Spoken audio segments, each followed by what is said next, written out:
What is up, guys? It is time to look at the best players you can possibly buy for Game Week 8 in FPL. Remember, before the video starts, we got to like and subscribe, okay? We're trying to hit 1k subs before the end of the season, and I reckon we can do it. Also, there are two players I think people should buy that I'm not going to recommend. I'm going to do Haaland and Mbumo. I'm not going to put them in the video because it's quite boring.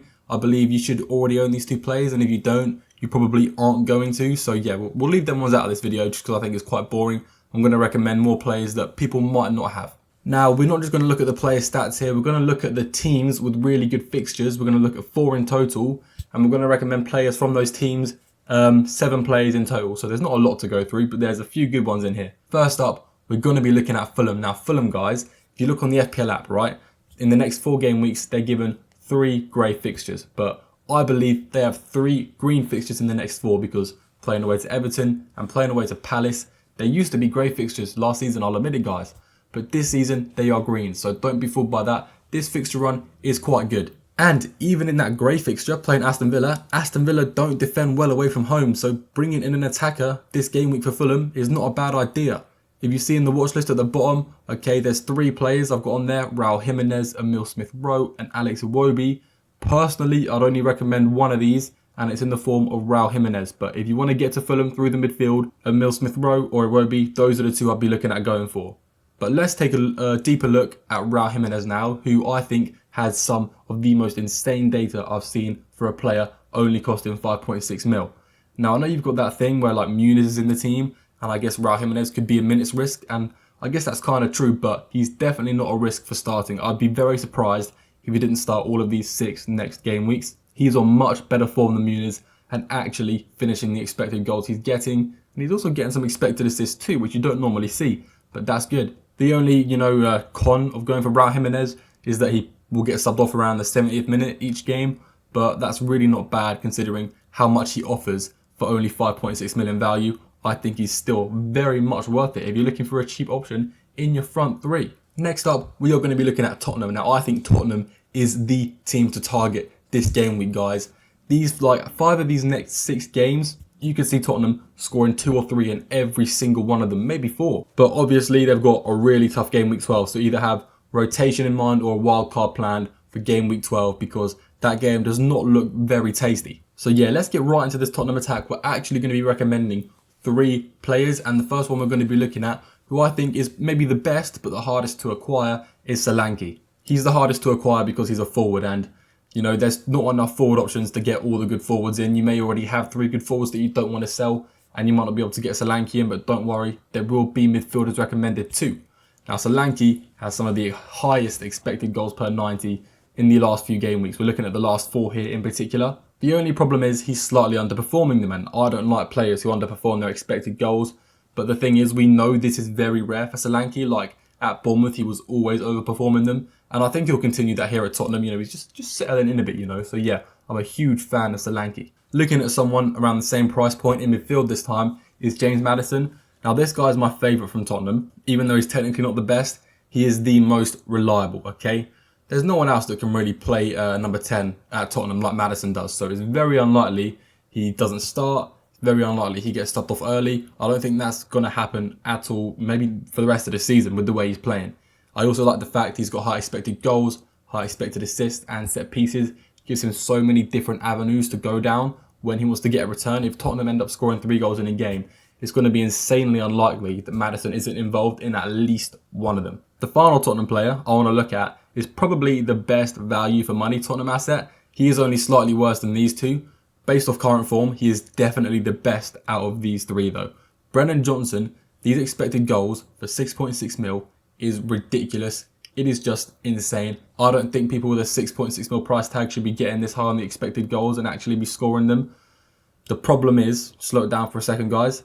If you look at Brennan Johnson in the past, looking at, the end of last season and combine it with the beginning of this season, he had over 5, nearly 6 expected goals and scored 0. And that's why I've kind of recommended him 3rd. He is technically the best based on current form, but overall as a player, he is arguably the worst because we have to remember, Son could come back in the team soon, and if Brennan Johnson dips in form, someone like Kulusevski could play ahead of him, and Brennan Johnson could be left on the bench.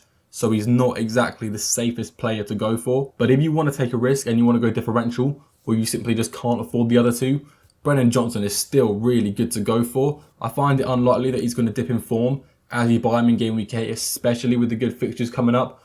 You just need to have a plan in place because he is not the most reliable player to go for from this team. Looking at Nottingham Forest now, guys. Forest, they're a pretty odd team.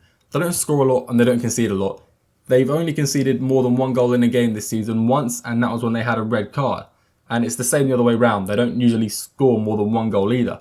But I'm going to explain why this is quite good for one of their attackers and some of their defenders. First off, we're going to look at Chris Wood. Now, I'm going to give you guys 2 stats about Chris Wood. One is going to make you think he is a must-own. The other is going to make you think he is a must-sell. Now, Chris Wood, he is currently 5th for predicted points across the next 4 game weeks. If you take out players that cost 10 mil or more, he is 1st for predicted points across the next 4 game weeks. At 6.2 mil, he is like an absolute bargain. On the other side of things, guys, he has had 3 shots in the last 4 games. And that stat sounds insanely worrying.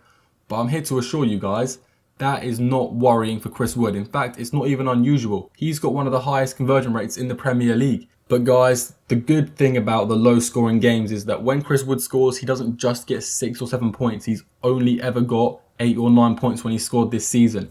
And even some of these games he's scored in, they've not been easy. Like playing Brighton, playing Chelsea, they're not easy games to score in, but he's doing it. And now he's got a few easy games coming up. I do worry for the opposition. I do worry for people that aren't going to own Chris Wood, because these will be games where he's actually having more than 1 shot per game, which is scary hours for the non-owners, guys. I'm going to be honest. So yeah, if you need a cheap forward, if you don't have him already, I'd recommend Chris Wood. Now, I have recommended 3 forwards in this video now, out of Solanke, Chris Wood and Raul Jimenez. All 3 are insanely good options, but you're not going to be able to get all 3. You may have none of them, and you can only get one of them. If I could recommend one and you can afford any, it would be Solanke, then Chris Wood, then Raul Jimenez. Now we're going to look at that Forest defence again, guys, right? Now, normally at the bottom here, when we're looking at stats, I go off the last 4 game weeks, but because we're looking at expected clean sheets and defensive data, we're going to do it off the last 7 game weeks because it's a lot more reliable.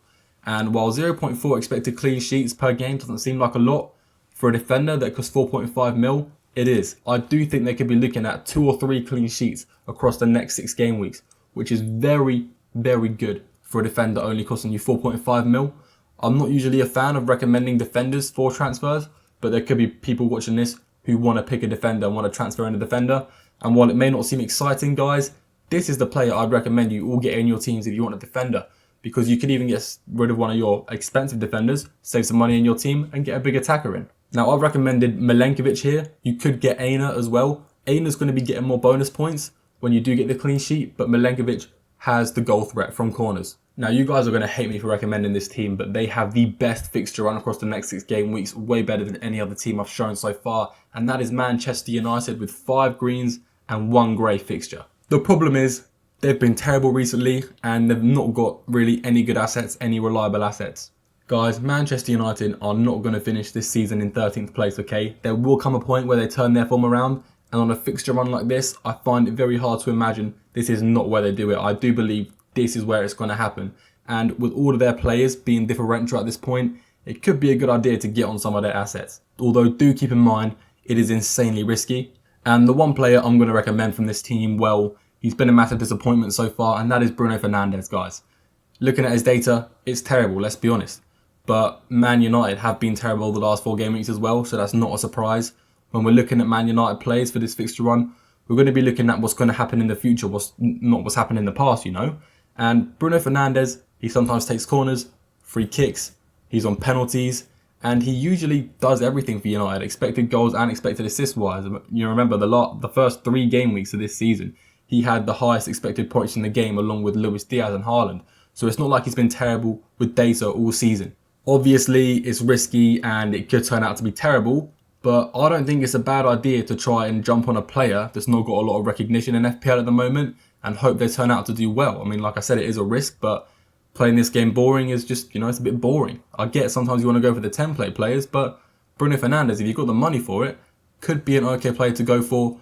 Just don't curse me out the room when he inevitably gets another red card and misses a penalty, okay? Don't blame that one on me, guys. Anyway, those are the 7 players I'd recommend you guys buy for for game week 8. There's some risky ones in there, some template ones in there, a good mix of everything, you know, that's how I like it. But if you did make it this far, you are very much appreciated, guys. Thank you so much for watching the video. And yeah, I will see you all in the next one.